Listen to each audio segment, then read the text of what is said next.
네, 안녕하세요. 임종환 선교사입니다. 오늘 강의를 시작하기 전에 먼저 기도드리고 강의를 시작하도록 하겠습니다. 전지전능하신 나의 아버지 하나님, 감사합니다. 오늘도 이렇게 좋은 하루, 좋은 주의를 허락해 주셔서 감사합니다. 그리고 주께서 이 시간을 허락하사 우리 성도님들과 함께 또 이 말씀을 나누게 해주신 하나님 은혜에 감사드립니다. 이 말씀을 함께 나눔으로 인해서 우리가 하나님께 좀 더 가까이 다가갈 수 있는 지식을 얻게 하여 주옵시고 또 참된 신앙에 좀 더 가까이 다가설 수 있도록 인도하여 주시옵소서. 이 모든 말씀 우리 주 예수 그리스도 이름으로 기도 올리옵나이다. 아멘. 네, 오늘 강의 주제는 종교적 경험과 참 믿음이라고 하는 주제입니다.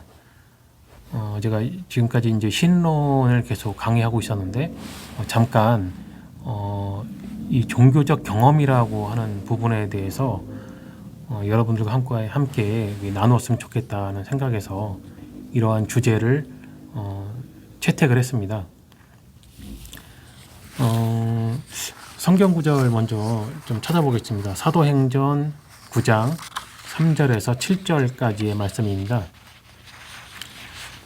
사울이 행하여 다메섹에 가까이 가더니 호련히 하늘로서 빛이 저를 둘러 비추는지라.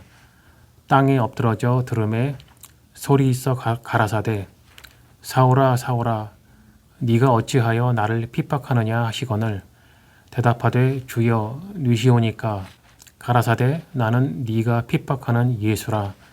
네가 일어나 성으로 들어가라. 행할 것을 네게 이를 자가 있느니라 하시니 같이 가던 사람들은 소리만 듣고 아무도 보지 못하여 말을 못하고 섰더라. 네, 사도행전 9장 3절에서 7절까지의 말씀은 이 사도 바울이 예수님을 믿는 성도들을 잡으려고 이 다메섹으로 가는 길에서 겪었던 이 초자연적인 경험을 기록한 것입니다. 이 하늘에서 빛이 둘러 비추었고 땅에 엎드러졌는데 네가 어찌하여 나를 핍박하느냐 나는 네가 핍박하는 예수라라고 하는 소리를 듣습니다. 그런데 이 바울의 주변에 있던 사람들, 즉 바울과 동행하던 사람들이죠. 그 사람들은 소리는 들었는데 본 것은 없다고 합니다.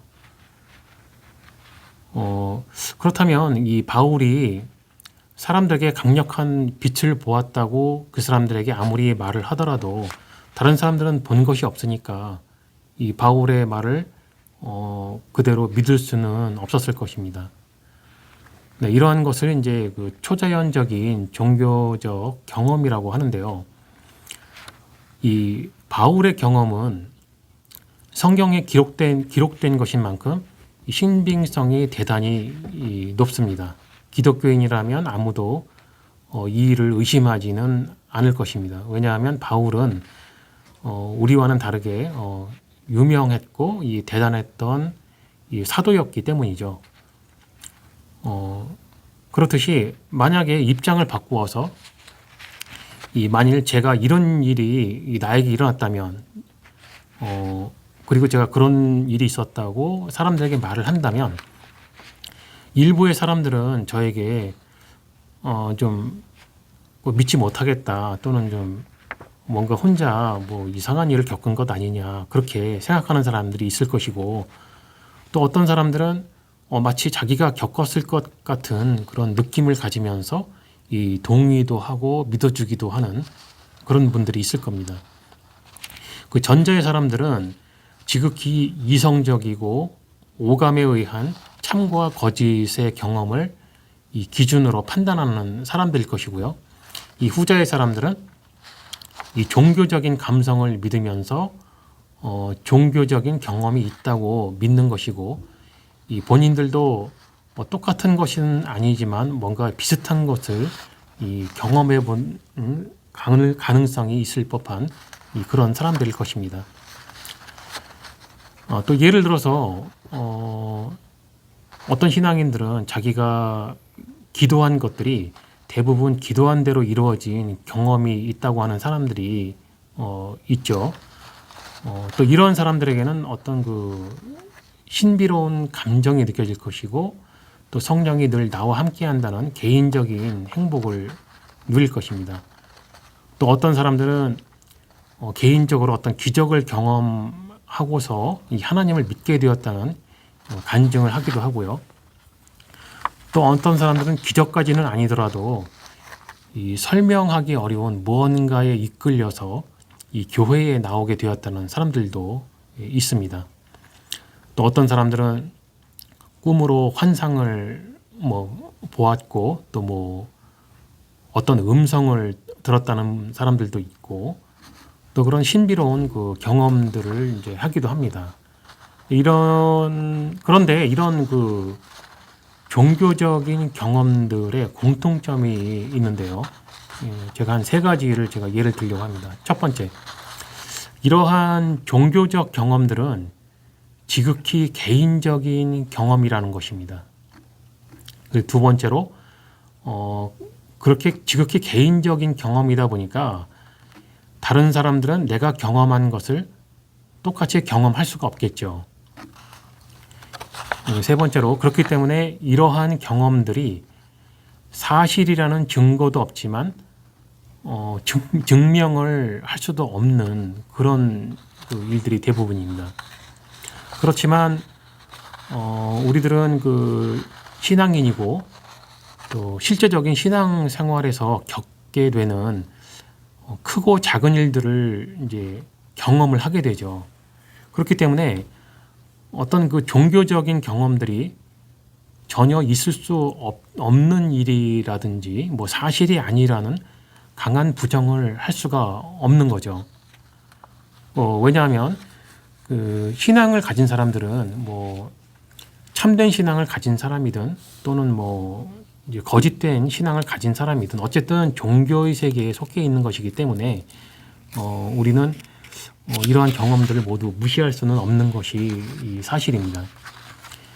그렇다면 이런 종교적 경험들은 대체 무엇이고 정말로 실제하는 일인지 또는 사실인지 가짜인지를 어떻게 판단을 할 수가 있겠습니까? 네, 우리는 성경, 오직 그 성경에서 해답을 찾아야 하고 이 성경이 우리에게 가르쳐주는 그런 해답들이 가장 모범적인 해답이라고 할 수가 있습니다.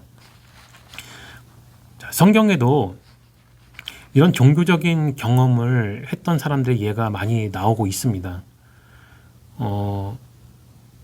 그렇다면 성경에 기록되어 있는 그 경험들은 주변 사람들에게 증명할 수 없고 설명할 만한 증거가 없더라도 우리는 믿음으로 그 일들이 실제로 있었던 사실이라고 믿고 있지 않습니까? 네, 그렇다면 성경에 기록되어 있는 종교적 경험들을 살펴보면서 나의 개인적인 종교적인 경험하고 우리들이 겪었던 종교적인 경험들을 비교를 할 수 있고 어느 정도의 사실 여부를 판단할 수 있지 않겠습니까? 예, 제가 처음에 읽어드렸던 사도행전 3장, 사도행전 9장 3절에서 7절까지의 이 말씀에서도 사실 사도 바울은 지극히 개인적인 종교적인 경험을 한 것입니다. 왜냐하면 여행에 함께 동행했던 동료들이 바로 옆에 있었지만 지금 당장 사울이 당하고 있는 경험을 동료들은 경험을 하질 못했죠. 동료들은 사울이 들었던 소리는 들었는데 아무것도 보지는 못했던 것입니다. 이 바울이 눈뜨고 보았던 것들을 그들은 보지 못했던 것이죠. 그러니 바울이 아무리 자기가 본 것을 말을 한다고 해도 객관적으로는 인정을 받을 수가 없겠죠. 예. 그런데 중요한 것은 그 당사자 개인은 어쨌든 무언가를 보았고 무언가를 경험을 했다는 것이 사실 개인적으로는 지극히 중요할 것입니다. 증명할 수 없고 증거를 제시할 수 없어도 그런 개인이 겪은 경험을 본인 자신은 거짓이라고 어떻게 하기가 참 어려울 것입니다.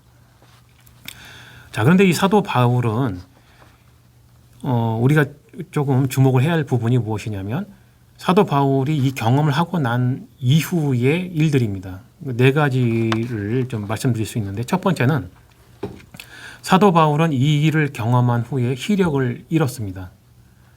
두 번째는 사람들의 손에 끌려 다닐 수밖에 없었죠. 그리고 세 번째는 이제 성에 들어가서 자기에게 말씀을 전해줄 사람을 기다릴 수밖에 없었습니다. 그리고 네 번째로 사도 바울은 그때까지 회개를 하고 있었다는 거죠. 사도 바울이 개인적으로 이게 대체 무슨 일일까라는 궁금증이 있지 않았겠습니까? 이게 혹시 현실이 아니고 꿈은 아니었을까? 그렇지만은 본인이 현재 당하고 있는 이 네 가지의 일들, 시력을 잃고 사람들에게 끌려다녀야 했고 또 말씀을 전해줄 사람을 기다리고 있어야만 되는 이 상황과 또 자기가 지은 죄들을 회개하고 있는 이 상황들을 자기가 생각을 해보면서 이게 꿈이 아니고 현실이구나라는 판단을 하고 있었을 것입니다. 자, 그렇다면 실제로 현실 세계의 사람이었던 사도 바울은 초자연적인 일을 겪게 된 것이죠. 이 하나님은 전지전능하시기 때문에 하나님에 의해서 발생한 일이라면 당연히 이러한 일들이 있을 수 있는 것이라고 우리는 인정할 수밖에 없습니다. 예. 자, 그런데 이러한 초자연적인 일을 경험하고 난 다음에 이 결과로서 성령의 열매를 맺고 하나님의 백적이라는 것을 신앙생활로 나타내는 사람들이 있는가 하면 반대로 멸망으로 가는 사람들이 있었습니다. 성경에서는 이 두 가지의 사실을 분명히 기록을 하고 있고요. 첫 번째로 우리가 알 수 있는 것은 초자연적인 종교적 경험을 하고 난 후에 성령의 열매를 맺으며 참된 신앙인으로서 살았던 사람들에게 공통점이 있었습니다. 그 첫 번째는 자기가 경험했던 초자연적인 경험의 기억은 가지고 있으나 그 기억에 지배받으면서 살기는 않았습니다. 두 번째로 그들의 신앙생활 속에서 그러한 초자연적인 종교적 경험을 지속적으로 강조하거나 또 다른 경험을 하고자 노력을 한다든지 바라거나 그것을 위해 기도하지는 않았습니다. 그리고 세 번째로 그들은 초자연적인 종교적 경험을 하고 난 이후 기적이나 자기가 겪었던 그런 그 기적적인 현상이나 개인적이고 어떤 그 영적인 능력을 강조하기보다는 오히려 더욱 하나님의 말씀에 집중했다는 것입니다. 그리고 네 번째로 그들은 전도를 할 때에 그들이 전도했던 전도의 내용 중에서 자기가 경험했던 초자연적인 일들이 아닌 오직 예수 그리스도에 대한 복음만을 다루었다는 사실입니다. 다섯 번째로 성령의 열매는 사랑과 희락과 화평과 오래 참음과 자비와 양선과 충성과 온유와 절제인데 그들의 신앙생활에서는 이러한 일들이 다른 사람들이 보고 알 수 있고 인정할 수 있도록 그들의 삶에 실제적으로 이런 성령의 열매가 나타났다는 것입니다. 자, 그렇다면 반대로 초자연적인 종교적 경험을 하고 난 후에 오히려 멸망으로 갔던 사람들에 대해서 한번 생각을 해보겠습니다. 그 대표적인 그 사람들로는 이집트를 탈출했던 그 이스라엘 백성 제1세대들이 있습니다. 자, 가나안 땅에는 이집트를 탈출했던 이스라엘 백성 제2세대들이 들어간 것입니다. 1세대에는 가나안 땅에 들어가지 못하고 다 광야에서 죽었죠. 자, 그들은 하나님께서 이집트에서 실행하셨던 10가지 재앙들을 자기들의 눈으로 보고 귀로 듣고 자기가 직접 경험을 했습니다. 바다가 갈라지는 엄청난 일을 겪었고요. 이 낮에는 구름 기둥, 밤에는 불 기둥으로 인도되는 일이 있었고 매일 먹을 수 있는 양식이 하늘로부터 내려오는 일을 겪었습니다.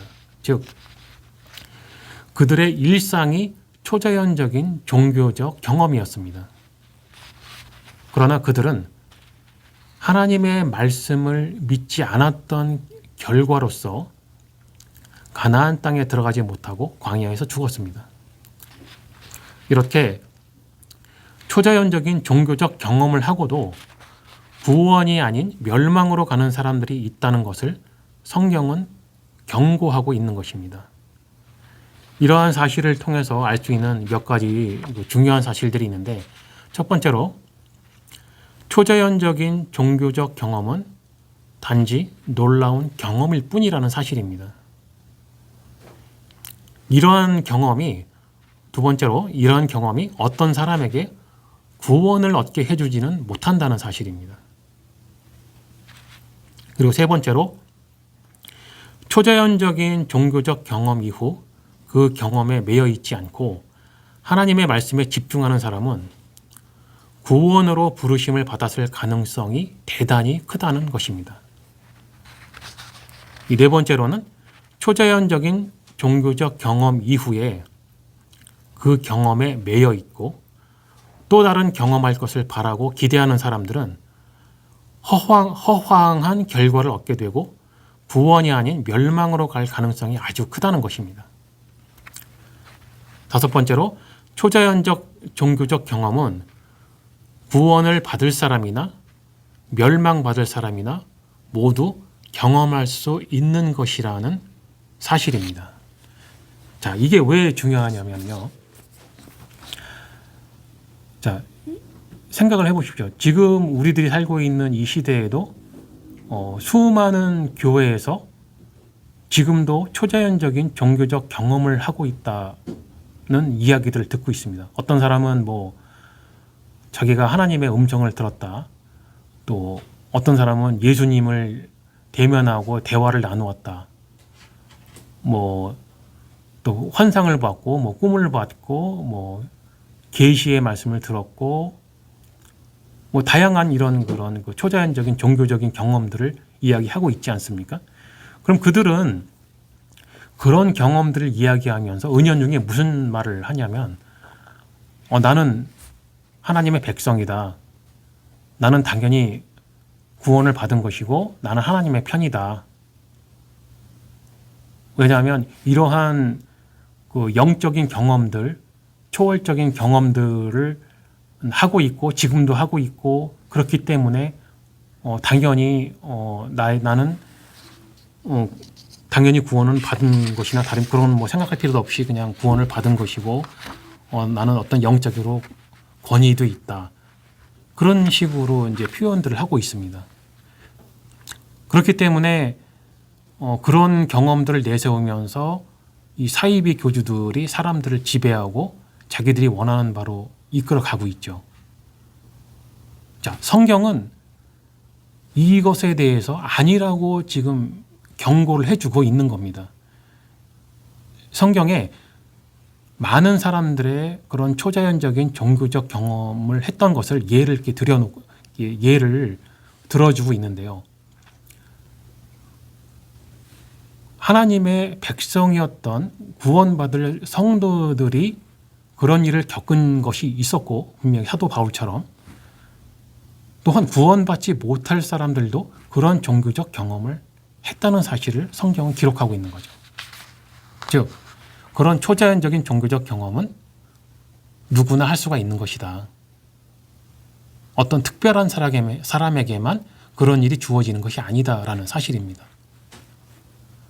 그렇기 때문에 그런 경험으로 인해서 그 사람들이 누군가를 지배할 수 있는 어떤 권한을 주지는 않는다. 그런 경험들이 단지 놀라운 경험으로 끝날 수도 있다라는 것이 성경이 우리에게 가르쳐주고 있는 사실입니다.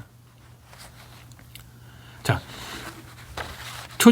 초자연적인 종교적 경험을 했지만 오히려 멸망으로 갔던 사람의 예를 하나 더 들어보도록 하겠습니다. 그 민수기에 등장하는 인물인데요. 민수기 23장 27절에서 28절에 이렇게 기록되어 있습니다. 발락이 발람에게 또 이르되 오라 내가 너를 다른 곳으로 인도하리니 네가 거기서 나를 위하여 그들을 저주하기를 하나님이 혹시 기뻐하시리라 하고 발락이 발람을 인도하여 광야가 내려다 보이는 부올산 꼭대기에 이르니. 네, 이 발람이라는 그 이름의 뜻은 백성을 파멸시키는 자라는 뜻이고요. 이 사람은 그 유프라테스 강변에 있는 이 메소포타미아 부돌이라고 하는 지방의 사람으로서 이 부올의 아들이요 술사였습니다. 이 사람은 이방인이었고 이방인이었지만 이스라엘의 하나님 야훼에 대한 그런 그 경외심과 두려운 마음을 가지고 있었습니다. 그렇지만 그 모압 왕 발락, 예, 이름이 좀 비슷하죠. 발람과 발락이 비슷한데 발람은 술사였고요. 발락은 모압의 왕이었습니다. 이 모압 왕 발락이 이스라엘을 치고 싶었던 것입니다. 이스라엘 백성들이 그 가나안 땅을 진입하려고 할 때에 아모리인들을 섬멸했거든요. 그래서 이스라엘 군대의 위력에 이 공포감을 느끼고 있었습니다. 그래서 이 발람이라는 사람이 좀 술사 중에서 꽤 유명했던 사람이었던 것 같아요. 그래서 이 사람을 찾아와서 이스라엘 백성을 저주해라. 내가 그 많은 돈을 줄 테니까 저 사람들을 종교적으로 타락하게 하자. 뭐 이런 그 뜻이었던 것 같습니다. 그래서 그 모압 왕 발락은 그 자기 그 밑에 신하들이죠. 여기 성경에는 이제 그 장로들이라고 되어 있는데 이 장로들에게 이 예물을 주어서 이 발람에게 전달하도록 했고 또 이제 그 자기를 위해서 이 이스라엘 백성을 저주하게끔 부탁을 하고 있었습니다. 그런데 이 발람은 하나님을 두려워하는 마음이 있었기 때문에 이 부탁을 한 3번 이제 거절을 이제 했었죠. 이 민수기 22장 9절 12절에 이런 말씀이 있습니다. 하나님이 발람에게 임하여 가라사대 너와 함께한 이 사람들이 누구냐? 발람이 하나님께 고하되 모압 왕 십볼의 아들 발락이 내게 보낸 자라. 이르기를 보라 애굽에서 나온 민족이 있어 지면에 덮였으니 이제 와서 나를 위하여 그들을 저주하라. 내가 혹 그들을 쳐서 몰아낼 수 있으리라 하나이다. 하나님이 발람에게 이르시되 너는 그들과 함께 가지도 말고 그 백성을 저주하지도 말라. 그들은 복을 받은 자니라 라고 기록되어 있습니다. 민수기 22장 9절에서 12절까지의 말씀에서는 하나님께서 이 천사를 통하여 발람에게 임하셨습니다. 자, 여기서 우리가 한 가지 주목해야 되는 것은 발람은 이스라엘 사람도 아니었고 이방 사람이었고 또 어떤 그 마술사 같은 그런 사람이었다는 것이죠. 그런데 그런 사람에게 천사를 통해서 하나님의 말씀이 임한 것입니다. 굉장히 초자연적이고 그런 그 초자연적인 종교적 경험을 한 거죠. 이 구원과는 전혀 관계 없어 보이는 사람이 그런 경험을 하게 된 것입니다. 그리고 분명히 경고를 하십니다. 발락의 요구대로 하지 말라. 너는 그들과 함께 가지도 말고 그 백성을 저주하지도 말라. 그렇지만 발람은 하나님이 두렵기는 했지만 모압 왕 발락이 제시한 돈은 가지고 싶었습니다. 자기가 경험한 이 초자연적인 현상이 놀랍고 두렵기는 했지만 그게 돈을 향한 욕심보다 크지는 않았습니다. 그래서 발락과 함께 동행을 했고 이 저주를 하지는 못하고 오히려 이스라엘 백성을 축복을 하게 되는데요. 그렇지만 이 축복도 하나님께서 그렇게 인도하셨을 뿐 발람 자신의 의도는 아니었던 것입니다. 민수기 22장 35절에 이렇게 기록되어 있는데요. 여호와의 사자가 발람에게 이르되 그 사람들과 함께 가라. 내가 네게 이르는 말만 할지니라. 발람이 발락의 귀족들과 함께 가니라 라고 기록되어 있습니다. 자, 발람은 이렇게 보통 사람은 경험할 수 없는 놀랍고 두려운 초자연적인 종교적 경험을 했습니다. 하나님의 사자로부터 메시지를 받기도 했습니다. 그렇지만 그는 이러한 경험을 하고 난 다음에 하나님의 말씀에 집중하지 않았습니다. 그러므로 이 사람이 경험했던 그 놀라운 경험은 단지 놀라운 경험이 되었던 것 뿐이었습니다. 천사를 통해서 하나님의 말씀을 들어봐야 이런 사람에게는 아무런 소용이 없다는 것이죠. 그 경험은 그 사람에게 구원을 가져다 주지도 못했고 오히려 그 사람은 천사를 통해서 하나님의 음성을 들었음에도 멸망으로 달려갔습니다. 자, 민수기 31장 7절에서 8절까지에 이렇게 기록되어 있습니다. 그들이 여호와께서 모세에게 명하신 대로 미디안을 쳐서 그 남자를 다 죽였고 그 죽인 자 외에 미디안의 5 왕을 죽였으니 미디안의 왕들은 에위와 레겜과 수르와 후르와 레바이며 또 부올의 아들 발람을 칼로 죽였더라.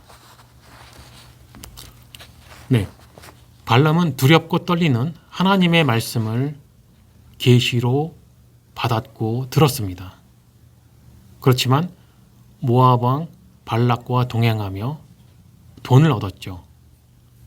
그러나 그 많은 재산이 그를 멸망으로부터 보호해 주지 못했습니다. 그리고 더욱 중요한 것은 그가 경험했던 초자연적인 종교적 경험이 그 사람을 구원해 주지도 못했다는 것이죠. 자, 이러한 기록들은 지금의 우리들에게 가르쳐 주는 바가 아주 큽니다. 이 세상에는 초자연적인 종교적 경험이 있지만 중요한 것은 그러한 경험 이후의 일들이라는 사실입니다. 지금도 수많은 사람들이 초자연적인 종교적 경험을 하였노라고 간증을 하고 있습니다. 하나님의 말씀을 들었다고 하고, 예수님과 대화를 했다고 하고, 또 이상한 소리로 방언을 하고, 그게 천상의 말을 하는 것이라고도 하고, 환상을 보았고, 예언을 받았다고 하고, 죽을 병에 걸린 사람이 용한 권사님이나 목사님에게 안수기도 받고 나았다고 하기도 하고요. 그렇지만 그런 종교적 경험을 하고 난 이후에 하나님의 말씀에 집중하지 않고 그러한 경험을 지속적으로 말하고 다니거나 자랑을 하거나 하며 이 사랑을 따라 이 성령의 열매를 맺어야 하는데 그렇지를 못하고 오히려 화를 내고 용서하지 않으며 시기하고 질투하고 수군거리고 어떤 불화를 생산해낸다면 그들의 초자연적인 경험들은 오히려 멸망으로 이끄는 독이 될 것입니다. 자, 우리는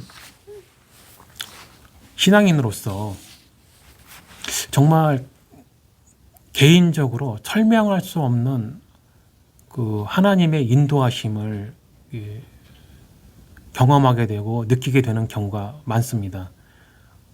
그것이 지극히 개인적인 경험이다 보니까 그러한 경험의 예들도 서로 다르죠. 지금 이런 대한민국이 이런 코로나 사태에서도 그래도 세계에서 가장 안정적이고 조용한 나라로 이렇게 보호를 받고 있는데 이러한 것도 모두 하나님의 인도하심이라고 우리는 인정할 수밖에 없습니다. 지금 해외에선 다른 나라에서는 하루에 15만 명씩 감염되고 20만 명씩 감염되고 그렇게 전 세계가 이 코로나 바이러스 때문에 이 신음을 하고 있는데 한국은 지금 200명 나왔다고 지금 아주 그 뉴스에서 굉장히 크게 이야기를 하고 있습니다만 해외에서 들으면 참 너무 부러워할 만한 그런 수치이죠. 예. 자, 이러한 그 것들도 외국에서 보기에는 기적과 같은 현상입니다. 자기들이 겪고 있는 그런 불행과 비교해 보면 대한민국은 기적적으로 마치 하나님께 보호받고 있는 듯한 그런 인상을 이제 받게 될 것입니다. 이렇게 국가적으로 또는 어떤 사회적으로 또 이 교회적으로 또 가정적으로 개인적으로 우리들이 말로 다 설명할 수 없는 그런 초자연적인 종교적 경험을 이제 우리는 겪고 있습니다.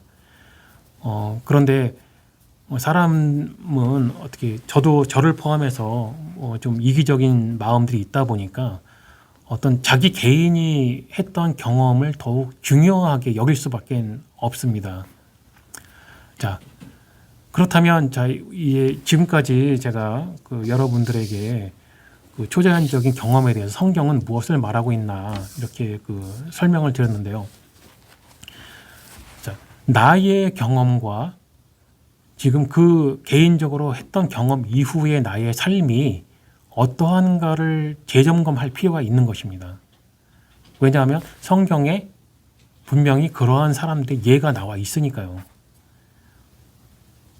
오늘 목사님께서 설교하신 말씀처럼 성령으로부터 정말 인침을 받은 사람이라면 그러한 종교적인 경험을 했더라도 그러한 종교적인 경험을 사람들에게 말을 하기보다는 오히려 놀라우신 하나님의 섭리와 인도하심과 하나님의 말씀에 더 집중하고 사람들에게 말을 하게 될 수밖에 없습니다. 왜냐하면 우리가 전도를 해야 되는 내용은 하나님의 말씀이지 내가 겪었던 개인적인 종교적 경험은 아니기 때문입니다. 그리고 그런 것을 아무리 말을 해봐야 또 결국엔 나 개인의 경험이기 때문에 다른 사람이 공감하기는 어렵습니다. 왜냐하면 그 사람도 하나님의 인도하심을 받고 또 성령의 이끌리심을 받는다면 그 사람도 개인적으로 어떠한 경험을 하게 될 수밖에 없을 것입니다. 자, 그러나 우리가 중요하게 여겨야 되는 것은 성경에 나와 있는 이 많은 예들처럼 그 경험 이후에 우리는 어떻게 해야 되며 우리는 무엇을 기도해야 되는가, 그리고 지금의 나는 어떠한가. 그러한 경험을 하신 분들이 자기의 생활을 돌아보면서 내가 과연 하나님 보시기에 그리고 사람들 보기에도 정말 성령의 열매를 맺는 그런 모범적인 삶을 살고 있는가, 아니면 사람들이 걱정스러워할 만큼 피폐한 삶을 살고 있는가, 이것을 한번 점검해 볼 필요가 있습니다. 왜냐하면 정말 성령의 이끌림에 의해서 그러한 경험을 했고 구원으로 인도되고 있는 중이라면 틀림없이 우리는 지금 현재 하나님의 말씀에 더욱 집중하고 있을 것이기 때문입니다. 그렇지 않고 또 예전과 같은 그런 놀라운 경험하기를 기대를 하고 바라고 있는 중이라면 지금 위험한 상태에 있다고 생각을 해야 하는 것이 맞을 것입니다. 그리고 하나님의 말씀이 아닌 무언가 다른 것에 집중을 하고 있다면, 뭔가 다른 얻을 것을 바라고 있다면 그것 또한 굉장히 위험한 상태에 있다고 우리는 생각을 해야 될 것입니다. 자, 강의 내용을 이제 요약을 하고 오늘 강의를 마치도록 하겠습니다. 첫 번째, 초자연적인 종교적 경험은 구원을 받을 성도나 멸망당할 사람이나 누구나 경험할 수 있는 것입니다. 두 번째, 이러한 경험들은 지극히 개인적인 경험입니다. 세 번째, 그러므로 객관적인 증거를 제시하거나 증명할 수 없는 경우가 대부분입니다. 네 번째, 구원받을 성도가 경험하는 종교적 경험은 회개하게 하며 그 경험에 머무르기보다는 오히려 하나님의 말씀을 더욱 갈급하게 찾고 더욱 집중하게 합니다. 전도를 할 때에 개인적인 종교적 경험보다는 하나님의 말씀을 중심 주제로 전합니다. 다섯 번째, 멸망당할 사람들이 경험하는 초자연적인 종교적 경험은 당사자를 교만하게 하며 거칠고 말을 함부로 하며 개인적인 생활도 피폐해지고 마치 접신하는 무당을 보는 것 같게 합니다. 여섯 번째, 현실적인 신앙생활에서 사랑을 따라 성령의 열매를 맺는 사람들의 초자연적인 종교적 경험은 그의 열매로 인하여 그의 경험을 신뢰할 수 있게 합니다. 일곱 번째, 현실적인 신앙생활에서 사랑을 따라 성령의 열매를 맺지 못하는 사람들의 초자연적인 종교적 경험은 그의 열매로 인하여 그의 경험을 신뢰할 수 없게 합니다. 여덟 번째, 참 믿음이 없는 사람들은 영적인 것에만 집중을 하거나 물질적인 세계에만 집중을 합니다. 아홉 번째, 참 믿음이 있는 사람들은 영적인 것과 물질적인 세계 모두를 중요하게 여기며 균형을 이루고 하나님과 사람들 모두에게 인정받으며 사랑받는 사람들입니다. 네, 기도 함께 하시고 오늘 강의를 마치도록 하겠습니다. 전능하신 나의 아버지 하나님 감사합니다. 오늘 종교적 경험에 대해서 우리 성도님들과 함께 나누어 보았습니다. 우리는 하나님께 부르심을 받았고 우리는 그리스도인이라 불려지고 있습니다. 우리가 하나님의 백성으로서 하나님께 인도하심을 받고 있으며 우리의 미래가 어떻게 될지 모르고 있지만 주께서 우리를 좋은 길로 인도하시며 우리를 구원의 길로 인도하고 계심을 믿고 있습니다. 이러한 인도의 과정 중에서 우리가 겪게 되는 수많은 종교적 경험들이 있습니다. 그러나 그러한 경험들은 구원받을 성도에게만 주어지는 것이 아니라 모든 사람들이 겪을 수 있는 일이라는 것을 확실히 알게 하여 주시옵시고 그러한 것이 어떤 개인에게 권위를 세워주지 않는다는 것을 알게 하여 주시옵소서. 그리고 나 개인이 겪는 그러한 경험들을 하나님의 말씀보다 더 중요하게 여기지 않게 하여 주옵시고 그러한 경험들 이후에 오히려 나는 더욱 하나님의 말씀에 매여 살며 오직 하나님의 말씀만이 나를 구원으로 인도할 수 있는 말씀이라는 것을 깨달아 알게 하여 주시옵소서. 이 모든 말씀 우리 주 예수 그리스도의 이름으로 기도 올리옵나이다. 아멘.